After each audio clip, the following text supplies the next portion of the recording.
Hello, everyone, and welcome back to Strike Zone with St. Paul Saints Manager George Tsamis. Strike Zone is a program where you, the fans, can ask your questions about the Saints, baseball, or sports in general, or just seek George Tsamis' wisdom about life events that are going on out there. In this month's episode, George talks to us about the return of Tony Thomas this season. He discusses whether the Vikings made a mistake in letting Adrian Peterson go.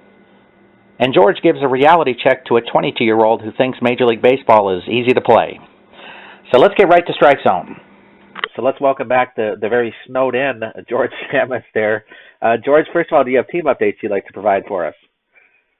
Sure. Since we last spoke, we've signed a few guys.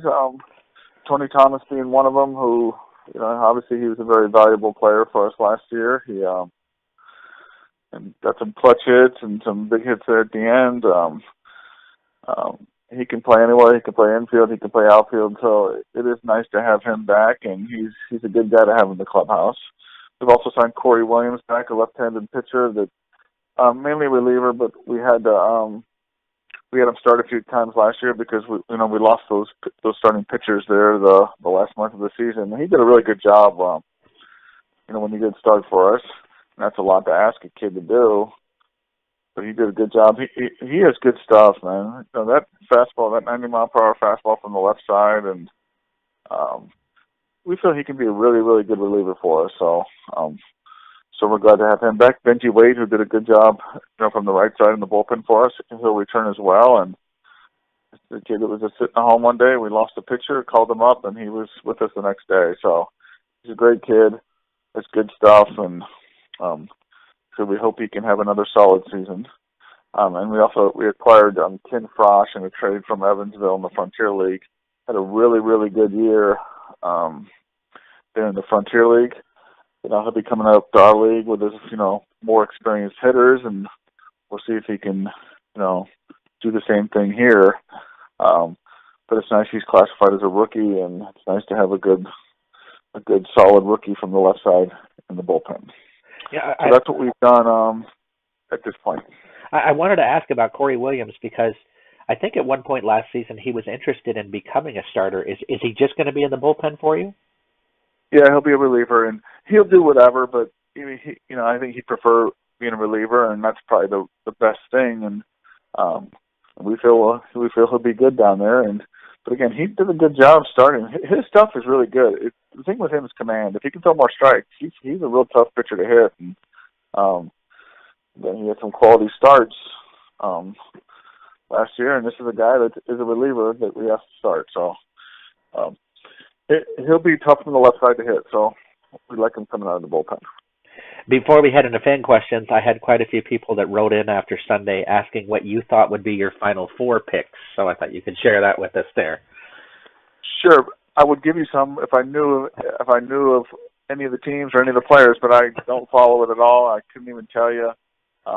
So I can't give you any picks. I have been watching the WBC, and I have enjoyed that. That has been an exciting time, and the first round, some really exciting games, and this week coming up, there's going to be some more exciting games. So if you want to talk about WBC, we can talk about that, but I can't talk about college hoops because I don't know anything about it. Well, let's head to fan questions then. Paul from Egan says he heard Angelo Sanko is not going to Mexico now. Will he be returning to the Saints? Yeah, it's unfortunate that it didn't work out there in Mexico.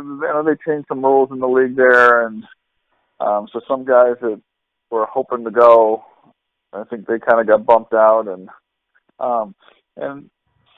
he will not be returning. He's going to be going to Long Island in the Atlantic League to play for them, and it's just he wanted to return, and too bad we couldn't work it out. But it's just with the salary cap and the vet spots, we're limited to the 5 veteran spots. It's a tough. It was a tough fit, a tough situation. So he will be going to Long Island in the Atlantic League. Taylor from St. Paul says, George, did you see that terrible umpire call in that girls' softball game? Future American Association umpire? I did see the highlight, and the umpires in our league do a good job. Obviously, everybody makes mistakes at every level. You'll see it every day in the NFL. You'll see it every day in Major League Baseball. It happens. But that call that we're talking about in the softball game, that was I don't understand the thought process on that one because it wasn't even close. But that was definitely a weird call. Is the nicest thing I could say. He was so casual about it too. That was the thing that was so weird. Yeah, I don't get it. I don't understand that one. But who knows what really happened? I don't know. Derek would like to know: are you anticipating Tony Thomas playing short, second, or some other position for you this season? That's a good question, and at this point, we don't know where he will play. He could play anywhere in the infield. He can play left field. But at this point, we're not really sure. We're going to see how the rest of the roster fills in the next few weeks, and so we will make that decision when we sign some more players. Yeah. That's what he's valuable. He can play anywhere. Absolutely, and good back there too. Ian from Chaska would like to know: are you anticipating Breland Amendola returning this season? He loved the way he played in the outfield. Yeah, it looks like he will be returning, and he's an excellent outfielder. He did a great job last year in right field, and he is a true center fielder. But he played right very well, and it's nice to see him throw those guys out. He's got a really good arm. He tracks balls good out there, and just a really good outfielder. Next up, we have Billy from Rochester, speaking of the WBC. He says the fact that so many American Association players are advancing in the World Baseball Classic has to bode well for the league, don't you think? Absolutely. The league gets better and better every year, and it's nice to it's nice to see the guys in our league playing in it, and I think it's just going to get better and better. And even now with what's going on in Mexico, like I said, when they've cut some of I believe they've cut some of the foreign players that can be down there, that'll just make our league, even better. So it's nice to see guys in our league, play at these levels.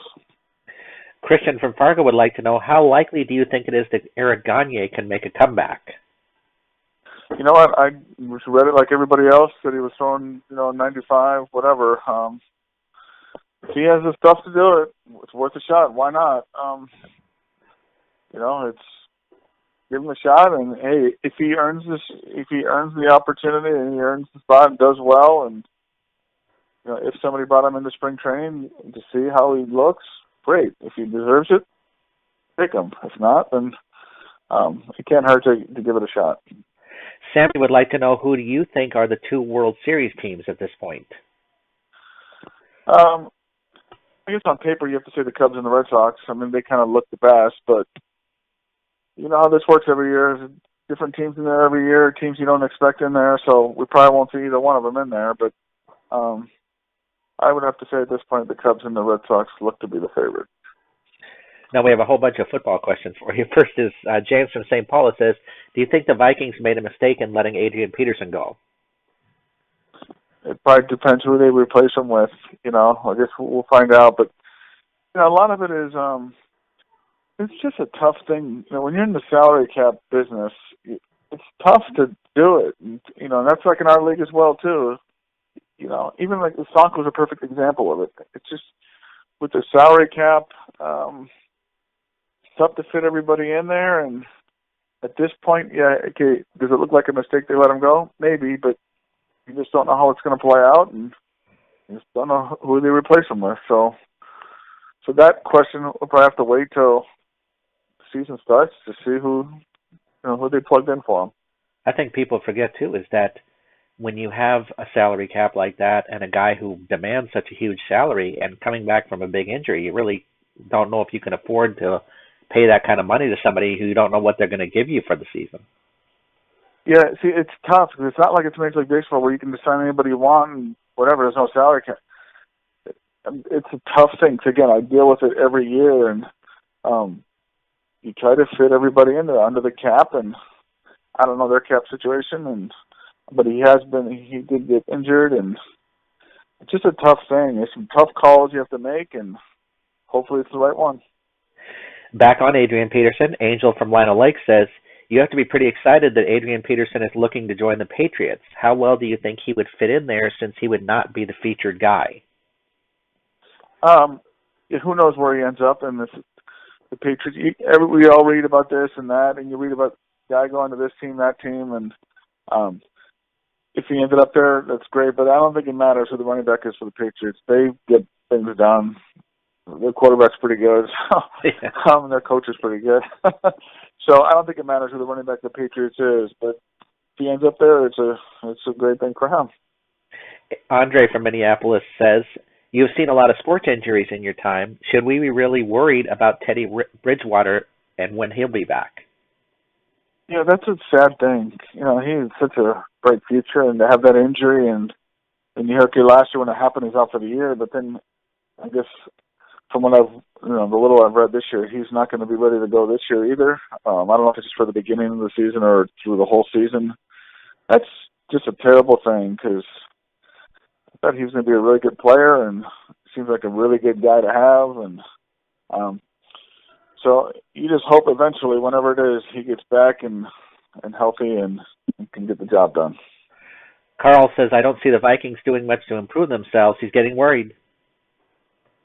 Well, don't get worried now because, like you and I talk about what our roster looks like in January. It doesn't matter what it looks like in January. It matters what it looks like when it's opening day. So the Vikings, let's wait for the whole off season to play out and see how it looks, and and hopefully they can put together, bring a couple of new pieces in and fix it up there, and so they can play in the Super Bowl in their home stadium. That would be the nicest thing. Tom from Boston would like to know from you. He says, don't you think that the Patriots should have kept Bennett not knowing what the health of Gronkowski would be like? It's the free agent. Well, that's the way it works. That's the way the salary cap works. And, again, I don't think it matters. They can get rid of any player on that team, except for maybe the quarterback. They'll find a way to get done. So,